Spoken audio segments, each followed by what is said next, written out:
October draws to a close, which means we have to finish off our Flash Game Fright Fest of fun for this year. But don't worry, I've found quite an interesting game to cap off the season. This is Transylvania, the Erotic Horror Adventure. Now, if you watch a lot of my Flash Player stuff, you know that we tend to save the not safe for work stuff for the specials. Big one-off episodes that hold a lot of really sexy stuff. And that's usually where I keep it. I'm feeling that just maybe for this once, we'll slightly bend that rule, because Transylvania here, its focus isn't on the TNA. It still has some really good TNA. Trust me. But the main grab of the game is its game. It is an adventure game where you have... I wouldn't say you have many choices. Actually, that's not true. You have quite a few choices, but the choices you make, it's how you make the choices and the things and the puzzle solving. I'll explain enough, but just to get everything off to the side here, you have to be at least 18 years or older to play this game, even though it does says it's mostly for the light gore and stuff. It's not. There are some really nice images. But yeah. Let's begin, shall we? So, I've skipped ahead maybe about 25-30 minutes of storytelling, just because I don't really want to spoil the story itself. This is a visual novel, after all, and reading it yourself and finding out the story and its mysteries is kind of the whole game. So I want to leave all of that for you to experience. Secondly, speaking of spoilers, I will be talking about a specific game mechanic that is classified as a spoiler. So, if you don't want to be spoiled about this little twist that will happen, go play the game yourself. My recommendation to this game is it's really good. It has a stunning gothic atmosphere. The characters are really interesting. The story's mystery is really, really good. It is, I wouldn't say in early access. That's not how this kind of stuff works, but it is still being worked on. There are a couple chapters and more being added and others being tweaked here and there. It gets quite regular updates. And I think if you are into this kind of atmosphere, storytelling, or even eroticism, it is something for you to check out. It's really, really good, and the link to it is always in the description. With that said, though, let's get started. The game itself is obviously easy to play. All you need is your mouse and the left click to choose options. On the left of the screen, we have a few key things. First and foremost is your character's portrait and the state of being as it would be. More on that later. Again, also more on that later is the spoiler of the entire thing, the 5 red beads. We will get to those later. Moving forward, don't get tongue-tied yet. You have a lot to read so far. Damn it, I'm already starting. Next is, of course, time, in military time, and the day. Matters, but we'll get to that also later, kind of, sort of. It makes itself make sense. Next is sanity, and I believe either stress or... I think it's stress. Not entirely confident on that. I probably should have checked before I did this. Oh well. After that, you have money, and you have a few extra tidbits of information. You have information about you, how you look, how you have done things. Again, eroticism. And you have a journal, just to keep track of all the people and the events that are going on in the world that you have been making choices in. Other than that, it's pretty straightforward. Read the story, make decisions, deal with the consequences of those decisions. Are we ready to play? Okay. Stepping out of the antique boutique, you're greeted with a night sky and a full moon overhead. What the hell? You take out your phone and check the time. It's really fucking late. Your jaw drops and you feel a deep unease and vertigo. How could this be? It doesn't make any sense. You remember distinctly entering the boutique not so long ago, and it was still early. You didn't spend more than 30 to 40 minutes in there. Maximum an hour. And yet, somehow... With a racing heart, you run through the village and reach the stream. With no idea what's going on, getting back to the manor seems to be the best option. The road is dark and barely distinguishable, even under the full moon. If you hadn't already walked it a number of times, you'd be long lost. The forest, black and foreboding, is eerily quiet, save for the wind blowing between the pines. If I had some post-editing stuff, I would so be adding sound effects to this. Oh, but I can't, so I'll just use my own voice. Then there is another sound, the distant howling of wolves. Somewhere to the east. You're acutely aware just how dangerous this path can be at night. You should have never stayed this late at the village, but damn, the time flew impossibly at the antique shop. Suddenly, you catch something with the corner of your eye, a blurry movement between the trees on the other side of the stream. Curiosity, however, is topped by the voice of caution, and your pace quickens, not waiting to see what is lurking about. As you turn a corner on the road a few hundred feet further upstream, you see a silhouette of a man blocking the way. Ooh, creepy. So yes, the first thing you're going to notice about this game is the art style. It is all black and white, and that really, really sets the tone for the Gothic storytelling. It is really nice line work and some really, really good other artwork as well. So, what do we do? Do we approach the man? Hell no, look at that face! And chest and claws and whatnot.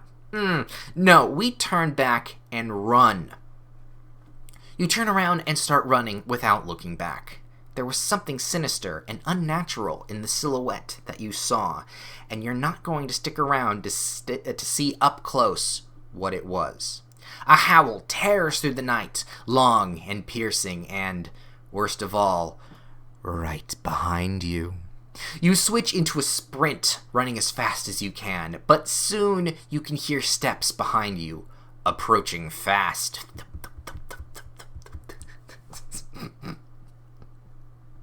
Alright, good work on the Foley artist, I guess.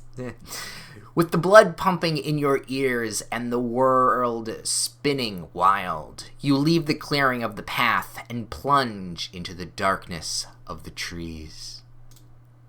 You manage to gain some distance and can no longer hear the steps behind you, but carry on running anyways, the thorns and bushes catching on your newly acquired outfit and tearing it up with 100 small cuts.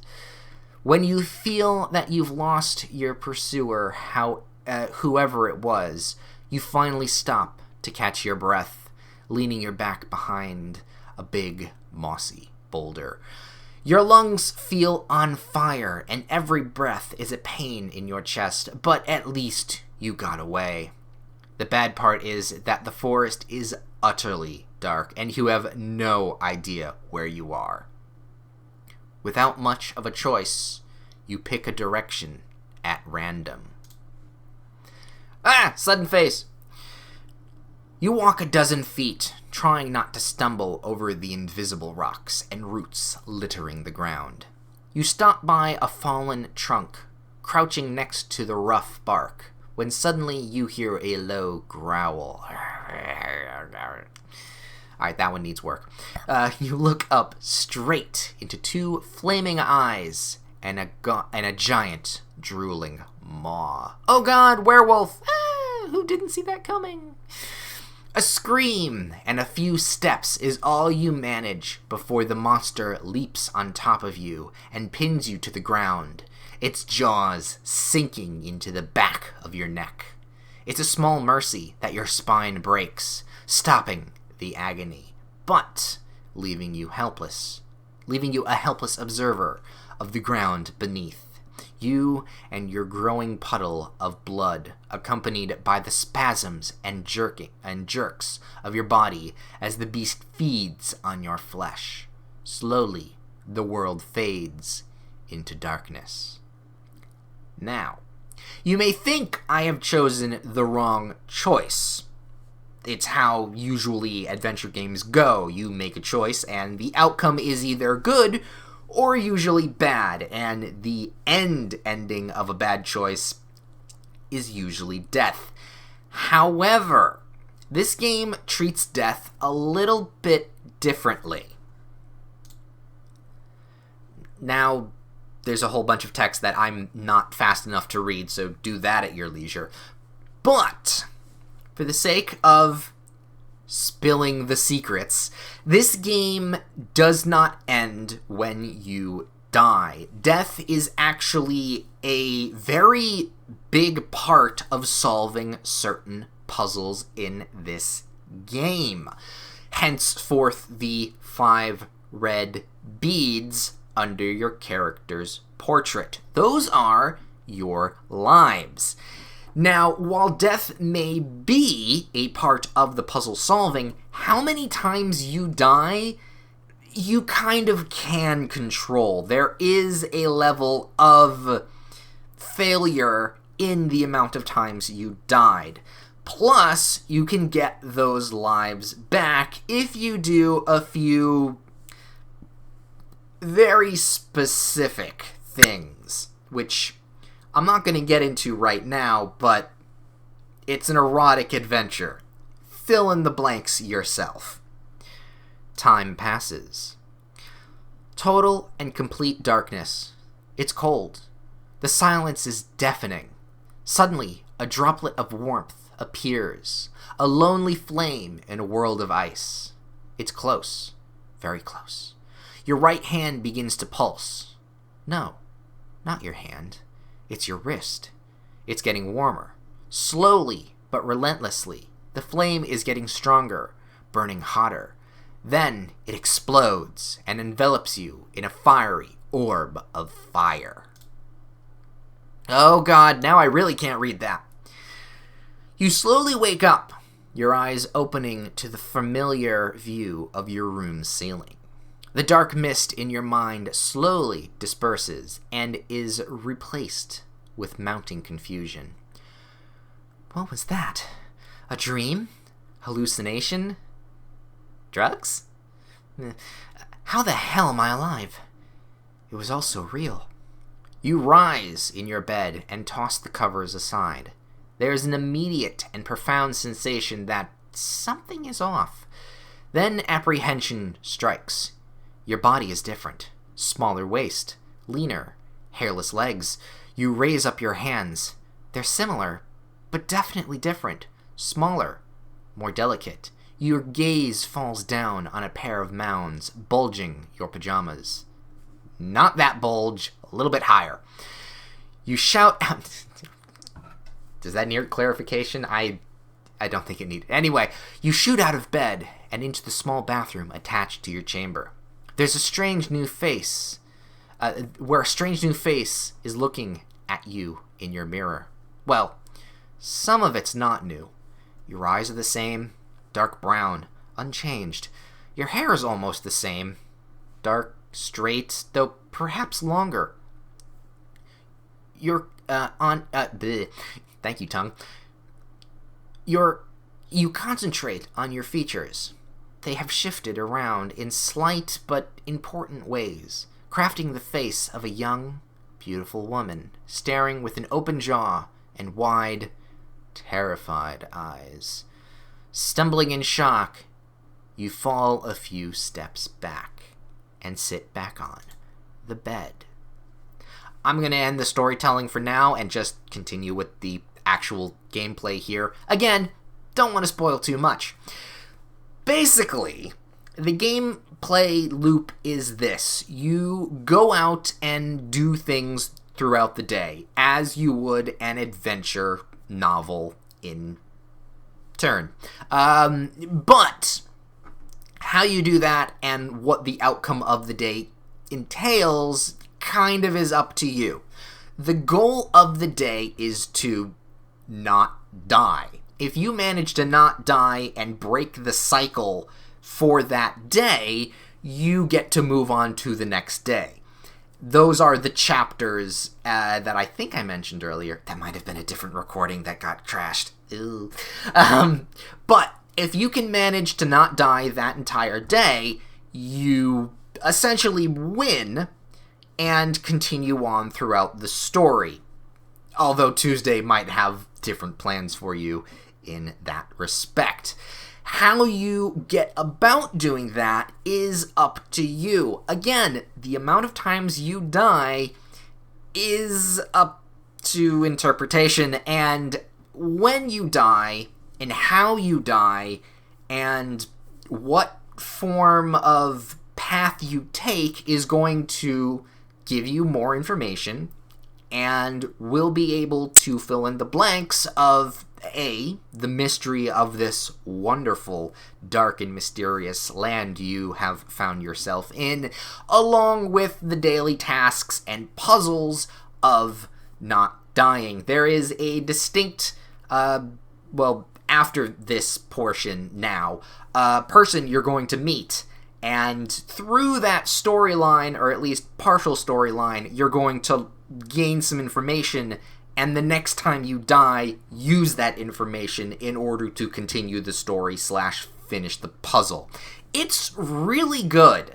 I really like this way of storytelling. It's actually given me a little bit of inspiration for my own little storytelling bit off to the side project that I have.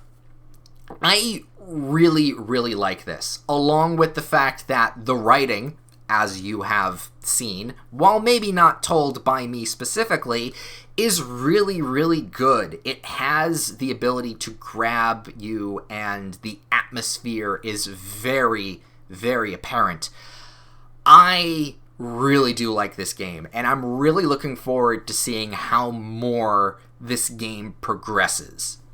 Now, with the side bit here, the thing that we've kind of been skirting around, yes, there is sex, there is eroticism. It's not the main focus, like I said before, but there are some specific fetishes and types of sexual activities that may irk a few people the wrong way, or the right way, depending on how you're feeling. If you are deterred by that, there is, if you do some Google searching and throughout, certain things, you'll be able to find, the main page of this game, and actually, no, do I want to link the main page to this game, or the game portion? You know what? I think I'll link both. I think I'll do that. So in the description, I'll link both the game itself and the game information page that you can find.